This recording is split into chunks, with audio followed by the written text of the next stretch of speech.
জন্য আগে যদি গণভোট হয়, আইন ভিত্তি হয়, তারপর জাতীয় নির্বাচন তার ভিত্তিতে হয়, তাহলে সেখানে কোনো প্রশ্ন থাকে না। সেখানে বিএনপি যে বলছে একই দিনে গণভোট এবং সেখানে জাতীয় নির্বাচন, তাহের ভাই বলেছেন, মামুন ভাই বলেছেন যে আসলে সেখানে ওইটার গুরুত্ব থাকে না।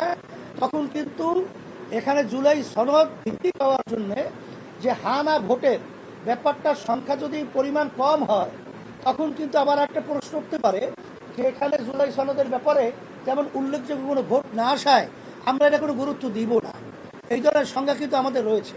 এখানে এনসিপি সহ অন্যান্য আদার যে দল রয়েছে, আমরা সবাই তো জুলাই সনদে, বিএনপি সহ আমরা সবাই তো মাঠে ছিলাম যে আমাদের দেশ সুন্দর গড়ার ব্যাপারে। তারা কেন এই ব্যাপারটাকে গড়িমসি করছে এটা কিন্তু আমাদের বুঝে আসেও না, এটা আমাদের বুঝে ধরেও না। এখন তারা কি কোথা থেকে এই চিন্তার মাধ্যমে এটা বলছে এটা আমরা বুঝছি না। এখানে খরচের কথা বলছে এবং এরকম নজির কোনো তামাম দুনিয়ার মধ্যেও নাই যে একই দিনে কোনো একটা, কারণ আগে বাংলাদেশেও তো আমাদের গণভোট হয়েছে, সেখানে কি জাতীয় নির্বাচনের সাথে একত্রিত হয়ে কোনো গণভোট হয়েছে এর ইতিহাস তো নাই। এখন আপনারা যে বলছেন যে আপনাদের রাজনৈতিক দলের ভিতরে অনেকের কারণে জাতি হতাশ এবং সবাই হতাশ, বাস্তবতা তো তাই।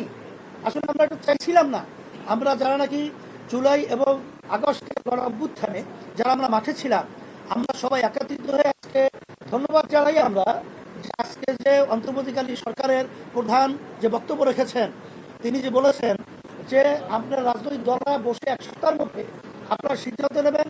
আমি বিএনপি সহ সমস্ত রাজনৈতিক দলকে, বিশেষ করে জুলাই অভ্যুত্থানে যারা আমরা মাঠে ছিলাম, আমরা সবাই একত্রিত হয়ে বসবো, এটা আমি সকলকে আহ্বান জানাচ্ছি।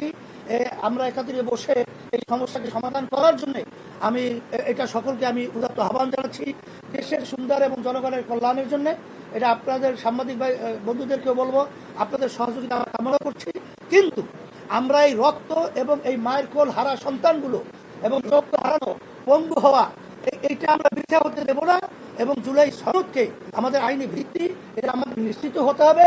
তারপরে আমাদের নির্বাচন বলেন, যাই বলেন, এটা আমাদের জন্য কোনো